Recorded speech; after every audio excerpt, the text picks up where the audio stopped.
Hello everyone and welcome back to another Earth Wars video. And today is the day I finally go over the bots over batch 19. And it's not out yet, but I do know who's all in it. So basically the idea is to catch up on the legacy bots and endurance bots. So the first one I'm gonna look at is, where is he? Oh yes. It will be Exhaust and Trailbreaker.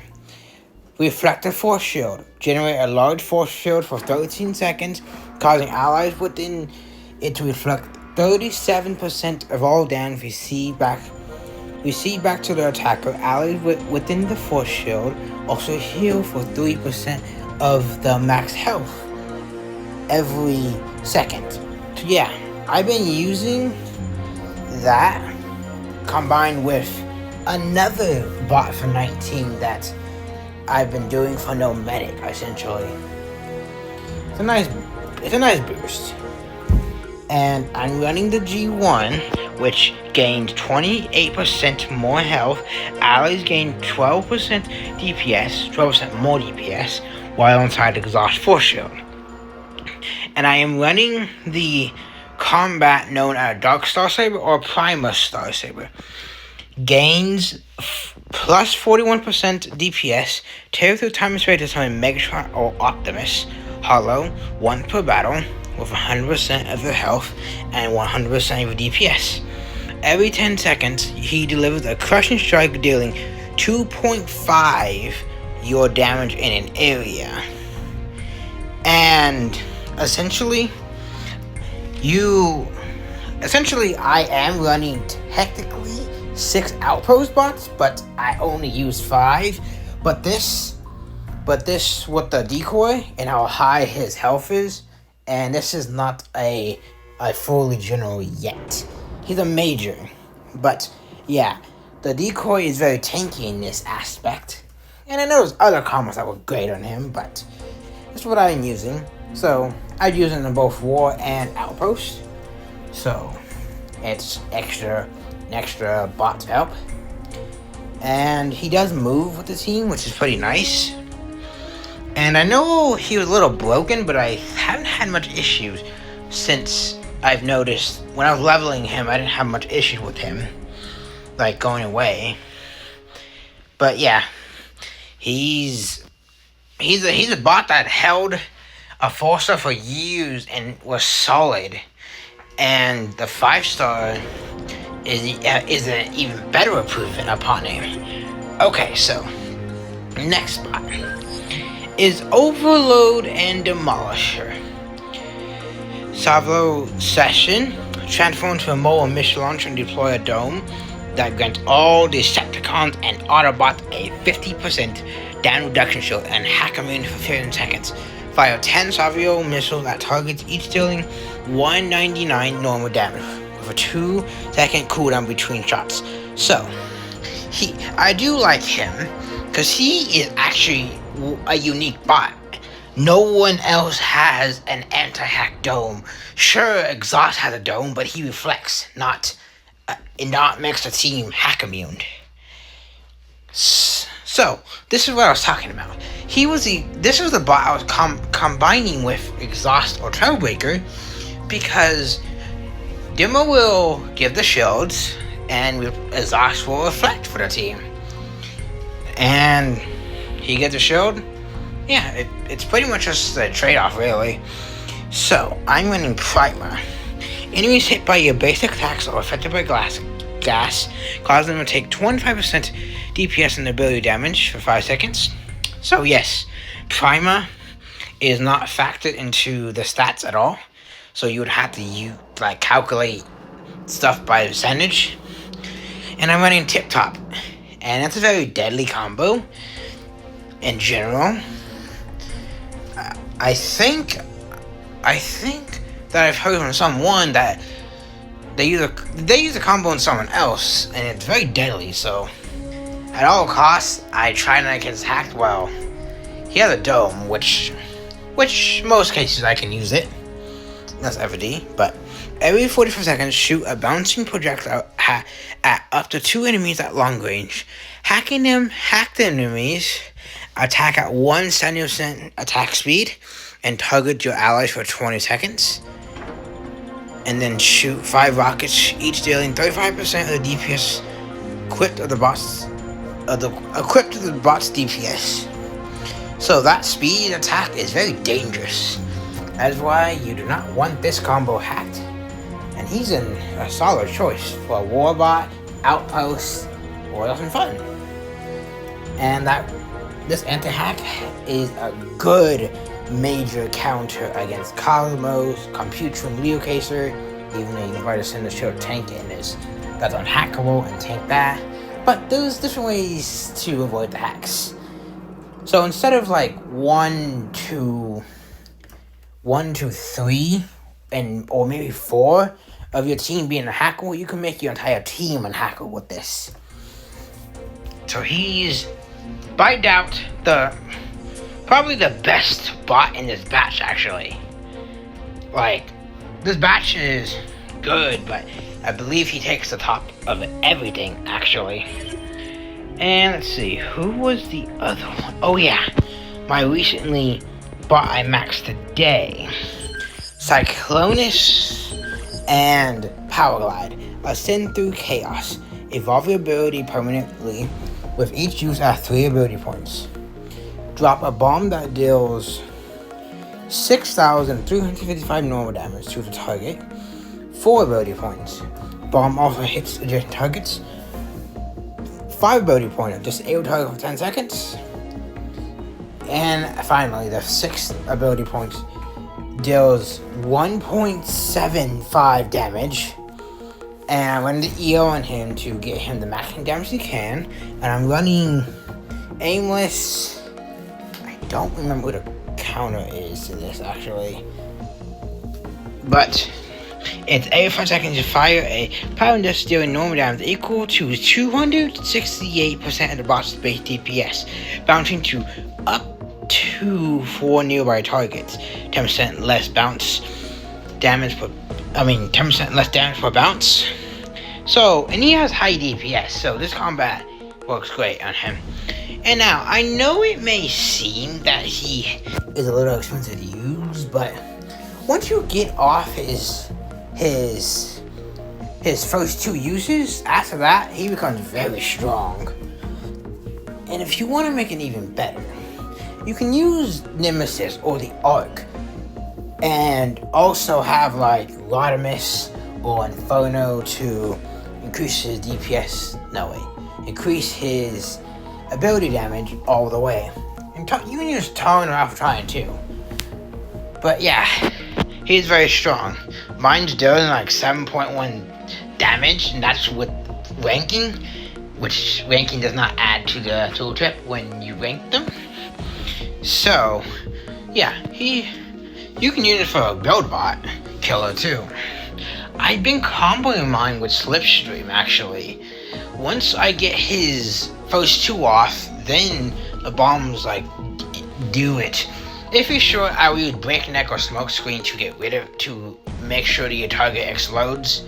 But yeah, he's a solid bot. I think I've already shown him in at least a couple wars. Or maybe I haven't. Cause I know that I have 2 I'm gonna still put up. I know one of them had it, and one of them I don't remember if I did. But yeah, he's not a bad jet, actually. He's a really fun one. And he did get a 10% ability increase with the patch. Okay, the next spot is going to be Amanda Wheeljack and Amanda Scavenger. I do not have an 11 yet. I need other stuff too. Am I out of resources? Seismic Retribution gains a 80% health and 80% damage reduction shield for 8 seconds. No, it's less than the other tanks, but he still works. During this time, each 2% health loss temporarily increases ability damage by 259 up to 10 stacks, then rush into combat, striking the ground to deal 2,875 normal damage plus normal temporary special ability damage and immediate area taunts defenders once you reach the target. And I am running his core, which is the Oryx, Amanda Wheeljack, gain 15.5% ability damage. Ability hit by Amanda Wheeljack special ability will cover an acid for 6 seconds, while dealing 0.2 DPS per second. And I'm running Skyroom, who gains a 32.5 damage resistant. Every 10 seconds, blast enemies around target doing 1.0 DPS. Skyrim Blast increases by 11.5% for every 5% loss up to 40 stacks. Now, I know he can be underrated because warriors shine like Iron Hand Bludgeon, Headstrong Pipes, and so much, and whatever else lies. So, like I said before, I did use him in a war once because, well, I've used him a few times because I made him my C team shield tank. But before I redid my third team, I used him in a war like a while before that because my drill horn was on cooldown. So I used him and I was like, let's see if this works out. And I did have Onyx on him at the time because I didn't have this core. So he ended up tanking. He ended up getting hacked by Comp, Putrid, and he managed to tank it all the way. I guess it's because Onyx, but he's solid. Now this G1, it makes him fantastic, honestly. Because any source of action you can get, why not add to the mix, right?